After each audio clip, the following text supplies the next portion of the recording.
course I called the police. I wanted him safe, in custody. You may have wanted him safe, yes, but you lost your temper and it wasn't the first time. There are reasons he made the choices he did. You see us as monsters? No, but he did. She portrays us as ghouls who drove him to become some sort of a murderer. Christ, there's something so vicious about what you're doing here, Brooke. Don't you know that? Of course not. She knows so little about actuality. The things she knows nothing about could fill the Library of Congress. Then explain them. All right, I'll revise. When your son came to you for help, why did you slap him in the face and lose him forever? He had lost his mind! Don't you understand what you're saying? The implication is that because I held those traditions, American traditions, traditions that should be protected from a generation of hooligans, including my own son, who had resorted to total chaos and was mired in drugs and sex and nihilism and was going to destroy this country. I broke my son. It wasn't politics he was protesting. It was us. It was life. He was sick, ill, just like you. And he was filled with anger, just like you. Oh, and he had been a happy child, just like you. Do you remember how happy you were? Or is that a bit of convenient revisionism from us, too? Well, at one point I was happy, but after Henry, never really truly happy again. Well, maybe you don't get to be happy for very long in this life. Maybe. Maybe that's true, Dad. You know, I am suddenly so sick and tired of being trapped in this family. Well, you're not going to have one for much long, I'm afraid. I mean it, Brooke. This is beyond repair. You insist that we publicly relive the worst time in our life in a book and in a magazine. And I'm supposed to buckle because one is supposed to do whatever one can to make one's child happy and safe. That, my darling, is being trapped in this family. Did you do that for Henry? You have no idea what we did for Henry. There are parts you don't know. You were too young. Then explain them then. You never have. If you understood what you were doing, you would hang your head in shame. I feel sick. I feel like this is a dream. I'm losing another child here, but I will never be able to... I will never be able to love you again. You know, I only had a little piece of my heart left intact after we lost Henry. And what's left is breaking. We would be done as a family. Tripp, what do you think? Should she publish it? How do you feel? Yeah. You know, let me just preface this with I have lived most of my life in the shadow of a brother I barely knew. So I have about this much left, okay? That said, the people in this book are not the same people that brought me up. I've told Brooke this. They are different people than the ones I'm looking at. Totally. But it's the best thing she's ever written. There, listen to him. I see. So you think that as literature it works, and that therefore trumps all other concerns? Well, that is quite frankly the most morally despicable... I couldn't give a fuck about literature, Mom. I don't know the first thing about it. I say that we all live with each other's divergent truths, in spite of having deeply conflicting accounts, which don't matter anyway anymore, because it's in the past. And we're all getting older, and if this is heading toward desolation, which I can see that it is, you'll all regret it. So give your daughter a pass. And your sister too, both of you. Stop fighting like weasels in a pit. Because on your last day on this planet, you'll be scared. And it won't matter as you take your last breath. All that will have mattered is how you loved. And I'm out. I'm done. That's all I've got. I can't. Not built for it. I know myself. Yeah, well then. I know myself. Oh, that's right, Polly. You know yourself. Oh, you do. With such unyielding certitude. That's what your daughter has written. That's what her book is about. Two true believers who never let go.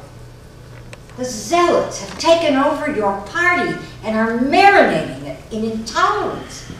And you guys let it happen.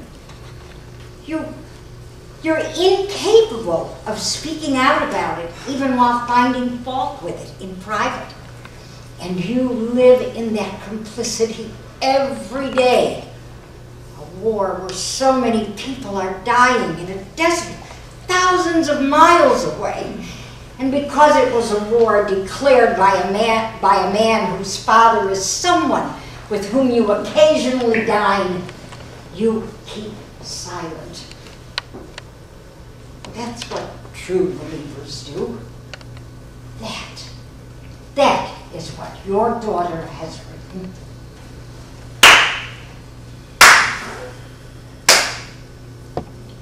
That's a great speech, all that liberal sentiment. Not liberal, human. But I know that Henry came to you for help. And you were too drunk up there in Laurel Canyon to come down. I may be a true believer, but at least I'm not a hypocrite. To moan, whine, and moralize, but when push came to shove, you weren't there for him. He called you, and you were too busy in your wallow.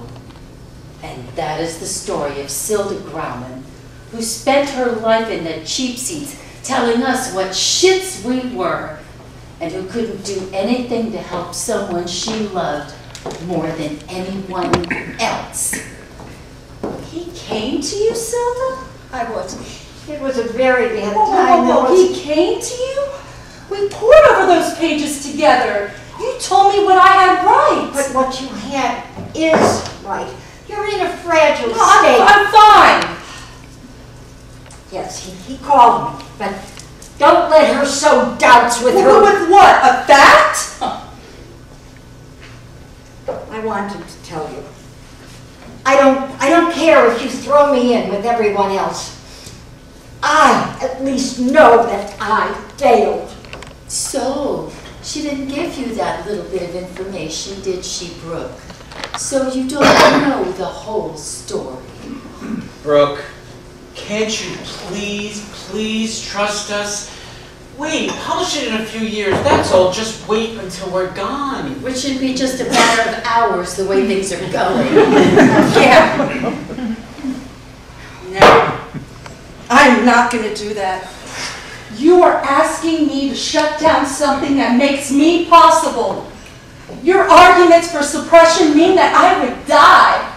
Oh, I've been dead before, and you know what? I am not going back. If that means we're over with, well then you know it means we're over with. And life will go on one way or another. Dad, you're not even against. Your only cohesive argument against the book is, it's not that it's worthless, but that I should wait until you die before publishing it? Huh. I may have been crazy to try and write it, but you know what? I did. So I owe Henry a lot more than that, and I owe myself a lot more. You asked that I help you? Henry asked you for help.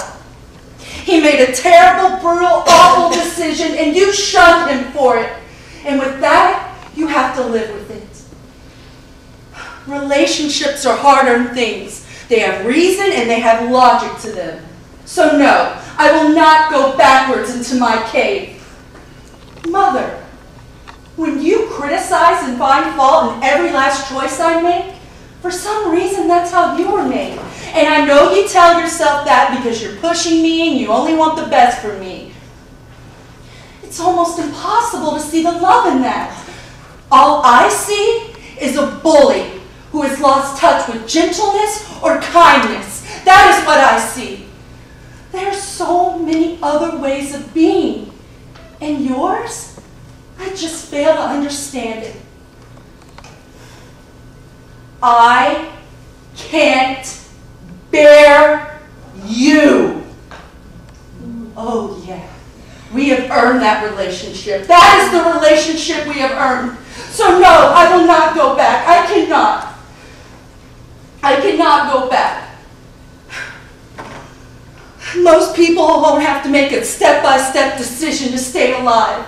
Most people just basically want to live. I am not one of those people, not after Henry. There will be a book. It may be the last thing I ever publish, but there will be a book. It is the last 6 years of my life on those pages. And it's for Henry. What happened to Henry will have been seen. Everything.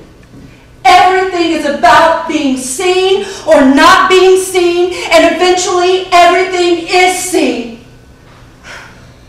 I wish I had been made differently. But as it stands, you know what? As it stands, I am going to pack, and I will be home by tomorrow evening. And in a few months, it will be out. Brooke, don't you know Really? I can't do this anymore, Polly. I can't. I just can't. No, don't, Brendan, really. You know what, Polly? If I have to go through one more second of keeping lies, I would rather live alone. I swear to you, I love you. But I would rather live alone than go through one more second of this. Of what? No. Yes.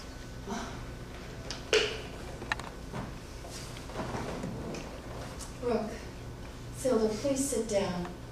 Please.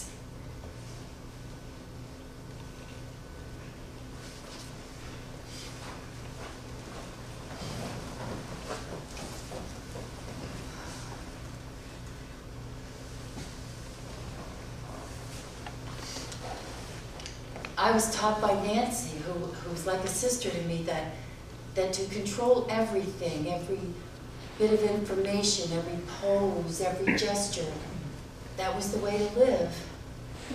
Order, precision, discipline. Well, every few years someone from the Justice Department will come found. Suspicions remain, and the case of Henry Wyatt remains open. A boy implicated in such a crime for which 3 people are still in jail. And the questions always go the same. Has anyone been in contact with you, wants to talk to your son? Does the phone ever ring and someone hangs up after a couple of seconds, or do you hear breathing on the other end of the line? We had been fighting for a solid 5 years straight. Since Henry was 15, and he became aware of the fact that we, his parents, were on the wrong side of everything, all of it. And I was not just an agent of the old guard, but I was one of its spokesmen. And I was for the war, and our fighting became more bitter, more personal. And we lost him. The way you lose someone that you love. And he moves to this squat in Venice where the entire lifestyle consists of drugs and screwing, and there isn't even a shower, and we see less and less of him. I am helpless. Nobody knows what to do. And by now we're afraid of young people. People in this house are some religionless theologians of liberation or whatever they call themselves. And one day I opened the LA Times and there's this story about a bombing. And this group in Venice Beach is suspected. And I knew. I remember it so clearly. He shows up here, this filthy wraith with his long, stringy, matted hair and his filthy beard, and he's practically emaciated, and his eyes are feverish, and he's clearly ill. And he tells us that he didn't know. He said he had no idea. He's crying. He's a boy again. And I tell him that he has to turn himself in. And he starts arguing politics like a child.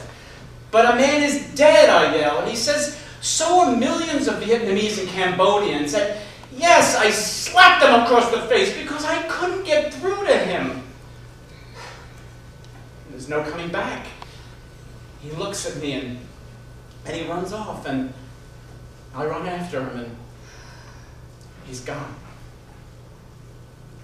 So he's in all the papers, and we're in the papers. There are newsmen all over, camped on the lawn, talking to our friends. I don't care. I'm numb. I drive all over town, all over Los Angeles, looking for him. And suddenly there he is. He knew, he remembered that once a week I volunteered at the actors' home. There I was, reading Dickens to these ancient actors, most of whom were deaf and blind. And I go out to get in the car, and he's sitting in the back seat.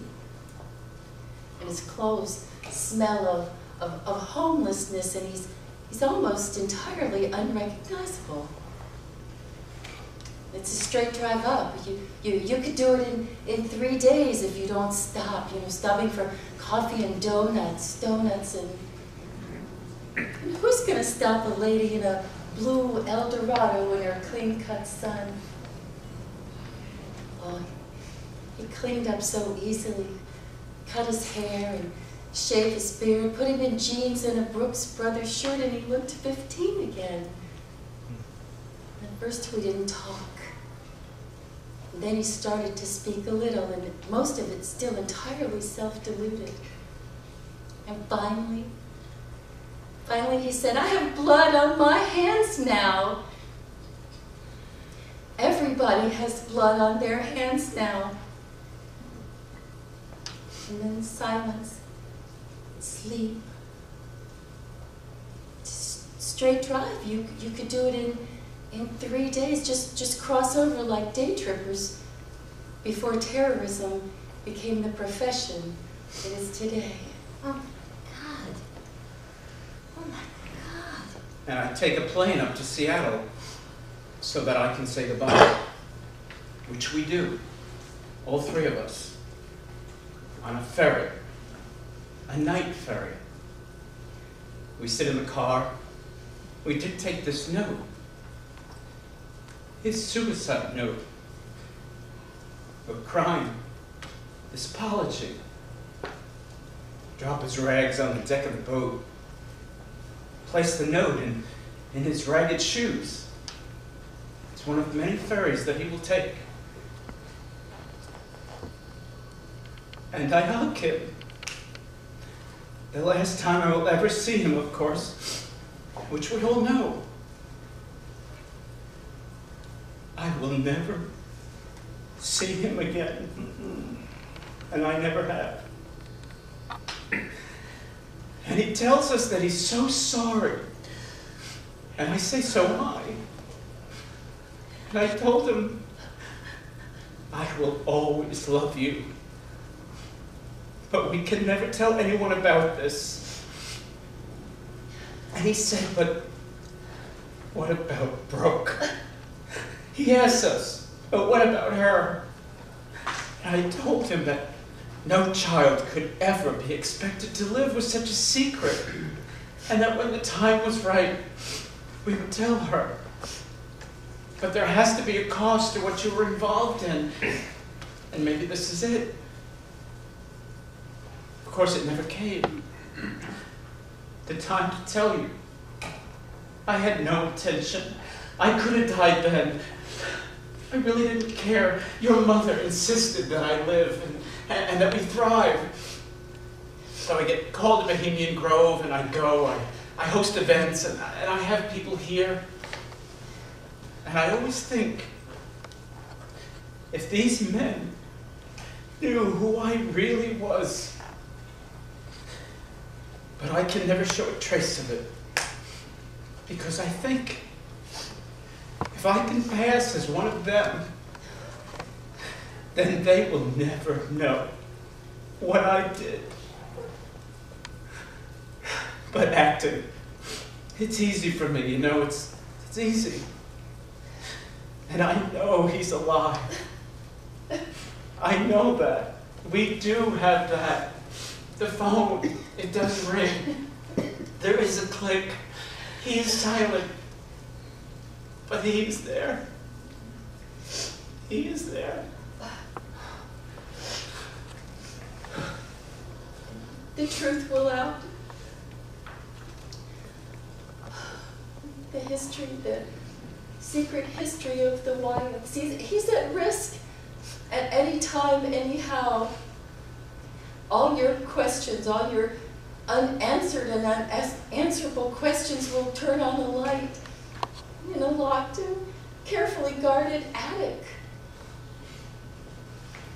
It's us in the papers again, old photographs of him. And all of us guilty of this crime of aiding and abetting.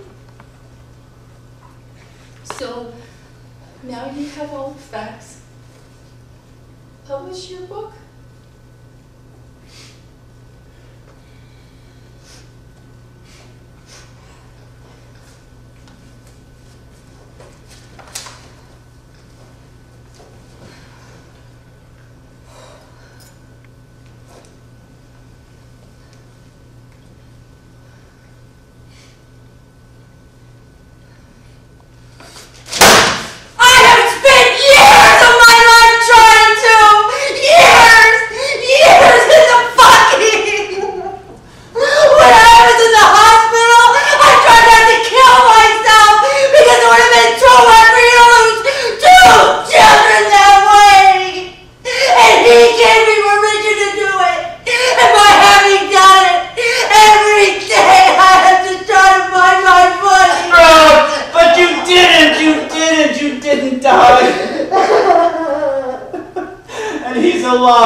Somewhere in this world, you are alive, and so are we, for a while longer anyway.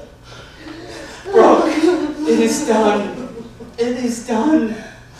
You are innocent, and you are kind, and God knows you are so brave. And now you have to live with this knowledge too.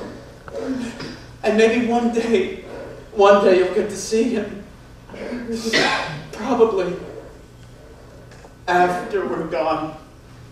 But in the meantime, this is how we have lived.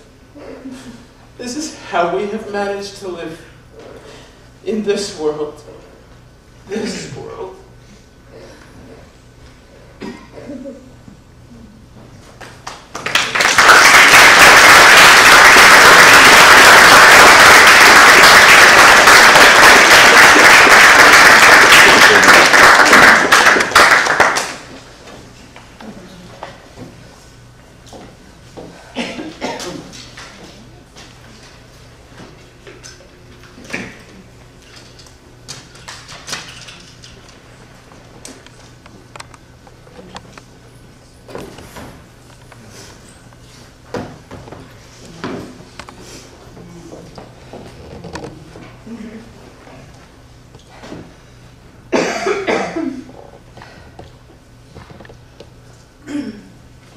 Let's see, I'm kind of skipping around a little.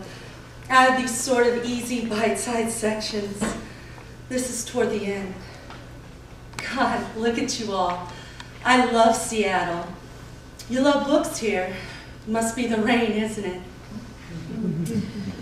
it? Lyman died on the weekend. One of those absurd and overly cinematic Palm Springs sunrises after a feverish, morphine-clouded night. It took a few minutes. He had a conversation with himself, or with an imaginary director on a long-forgotten set, about whether or not he needed another take. He once made a list for me of his death scenes, and there were many of them, perhaps 50, and now he was really having one. But of course, dementia deprived him of the real deal. For him, it would only be Hollywood. He was lost to the movies. His first love, I suspect. He insisted that he, in fact, needed another take. In this hallucination of his, my mother and I sat and listened. He could do better, he told the director. He had another take in him. Ever was it thus. And Polly and I sat by the pool, which is what we did for the best for the rest of her life, after I moved in next door. But of course, if you buy the book, if you're gullible enough to buy my book, you can read about that later. The fun with her. No, wait. It actually ended up, we got to know each other in that way. When all the men are gone, suddenly, and